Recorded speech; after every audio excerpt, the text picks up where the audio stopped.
నమస్కారం గురుగారు. జై శ్రీమన్నారాయణ. గురుగారు ఇప్పటి వరకు మనం చాలా వరకు రెమెడీస్ అలాంటి విషయాల గురించి మాట్లాడుకున్నాం. కొంచెం పొలిటికల్ వైపు వెళ్దామండి. అయితే ఈ మధ్యనే మన కవితక్క సపరేట్గా పార్టీ పెట్టడం జరిగింది. అంటే మొన్నటి వరకు కుటుంబంతోనే సపోర్ట్గా ఉన్నారు. ఇప్పుడు సపరేట్గా పార్టీ పెట్టడం కూడా జరిగింది. సేమ్ ఇలాంటి సిచ్యువేషన్స్ ఏపీలో కూడా జరుగుతున్నాయి ప్రెజెంట్ అయితే. సో ఎలాంటి గ్రహాలు అనుకూలంగా లేకపోతే ఈ విధంగా జరుగుతుందంటారు? కుటుంబం నుంచి ఇలా బయటికి రావడం చేయడం అలా. ఇక్కడ ముఖ్యంగా మనం మాట్లాడుకుంటుంది కవిత గారు. మన తెలంగాణ రాష్ట్రంలో ఒకప్పటి మాజీ ముఖ్యమంత్రి గారు కేసీఆర్ గారి కుమార్తె కవిత గారు.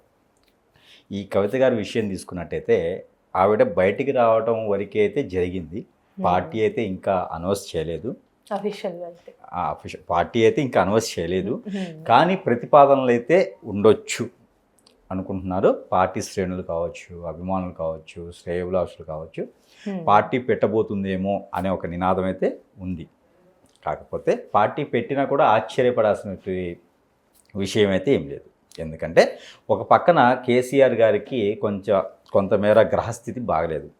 ఇప్పుడు ఉన్నటువంటి పరిస్థితులకి ఇప్పుడు మారినటువంటి గ్రహస్థితి ప్రకారంగా కేసీఆర్ గారి అతని గోచారం తీసుకున్నట్టయితే కనుక 1954లోనో ఇప్పుడు కేసీఆర్ గారు జన్మించారు. ఆ 54లో ఇప్పుడు తీసుకున్నట్లయితే కనుక అప్పుడున్న గోచార ప్రకారంగా ఇప్పుడు నడిచేటువంటి ప్రజెంట్ గ్రహాల స్థితిగతులను చూసుకున్నట్లయితే కనుక కేసీఆర్ గారికి అయితే మళ్ళీ అటువంటి పరిస్థితి అయితే ఏర్పడట్లేదు. మరొక విషయం ఏంటంటే కేసీఆర్కి రానున్నటువంటి కాలంలో కొంచెం గడ్డు కాలం అనే చెప్పొచ్చు. 2026 నుంచి 28 ఆగస్టు వరకు కూడా కొంచెం గడ్డు కాలంగానే ఉంటుంది. ఆరోగ్య సమస్య కావచ్చు, ఇంకేదైనా గండాలు కావచ్చు, ఇంకా శత్రు భయం కావచ్చు కూడా కొంతమేర కనిపిస్తుంది.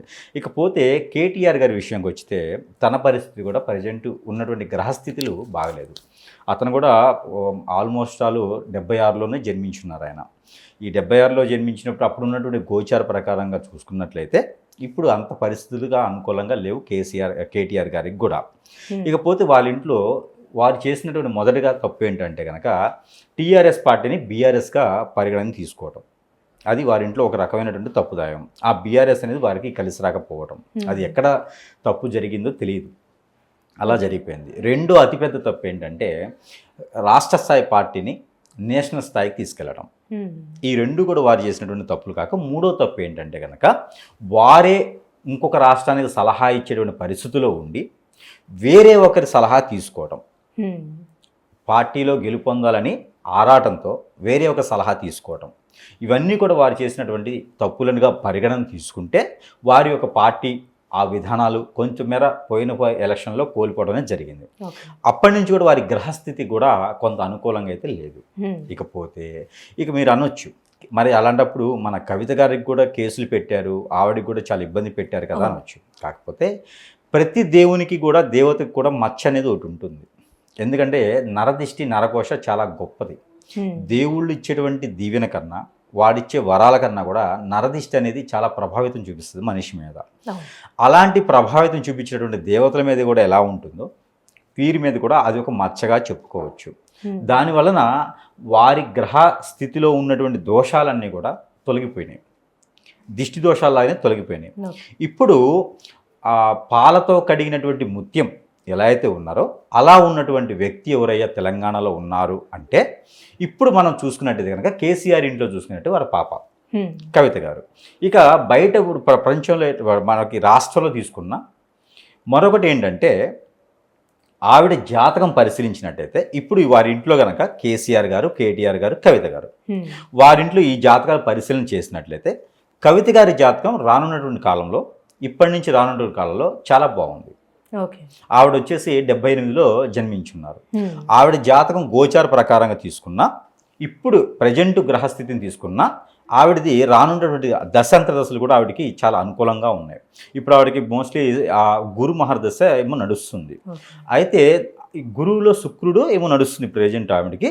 ఇప్పుడు ఉన్నటువంటి గ్రహస్థితి ప్రకారంగా కూడా ఆవిడది చాలా అంచెలంచెలుగా ఎదిగేటువంటి పరిస్థితి, రాష్ట్రాన్ని పాలించగలటువంటి కెపాసిటీ, అన్ని రకాలుగా సదుపాయాలు, అన్ని రకాలుగా చూసుకునేటువంటి విధి విధానాలు ఆవిడ జాతకంలో కనపడుతున్నాయి.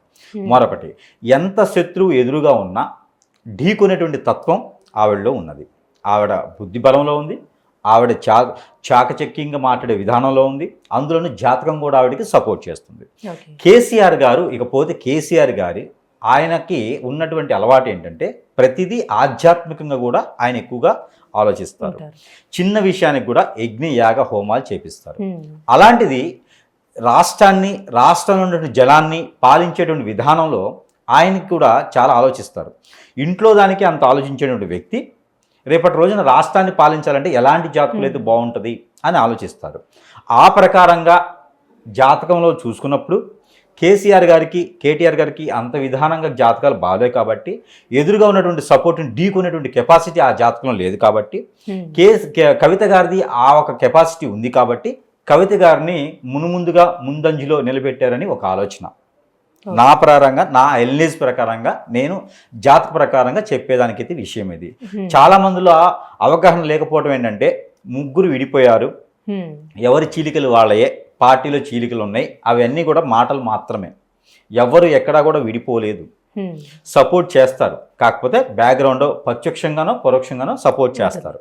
కానీ రానున్నటువంటి రోజుల్లో మాత్రం కేడర్ కావచ్చు, పదవులు కావచ్చు, ఏమో కానీ కేడర్ని కాపాడుకుంటూ పార్టీని, ఈ పార్టీ కాకపోయినా బీఆర్ఎస్ వారికి కలిసిలేదు కాబట్టి వేరే నినాదంతో, వేరే అజెండాతో వారు మళ్ళీ మన తెలంగాణ రాష్ట్రంలో మళ్ళీ కూడా స్థాపించేటువంటి విధానానికి, వారింట్లో నుంచి మరొక పదవి తీసుకొని పాలించేటువంటి విధానానికి కవిత గారికి సూటబుల్ అని చెప్పేసి కేసీఆర్ గారు కూడా ఆలోచించడం, ఆ విధమైనటువంటి అడుగులు వేయటం కూడా జరుగుతుందని ఒక ప్రతిపాదన నా ఆలోచన ప్రకారంగా మాత్రమే.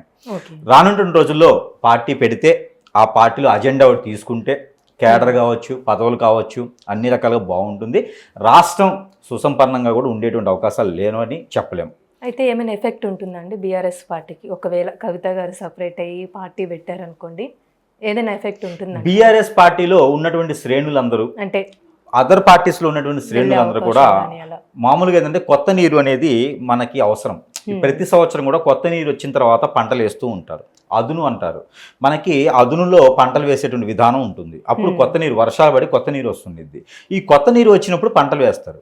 చేను అదే కదా, చేను అదే అయినప్పుడు పంటలు మార్చి వేసినా అదే పంట వేసినా కొత్త నీరు పడ్డప్పుడే కదా పంట వేస్తారు. అలానే పార్టీలు వేరే అయినప్పటికీ శ్రేణులు వాళ్ళే ఉంటారు, పరిస్థితులు అవే ఉంటాయి, ఆచరణ అదే ఉంటుంది, అజెండా మార్పు ఉంటుంది, పేరు మార్పు ఉంటుంది. ఇంకో విషయం ఏంటంటే బీఆర్ఎస్ పార్టీ వాళ్ళకి కలిసి రాలేదు కాబట్టి మరొక నినాదంతో, మరొక పార్టీ పేరుతో ముందుకు రావచ్చు, మరొక కలర్తో ముందుకు రావచ్చు.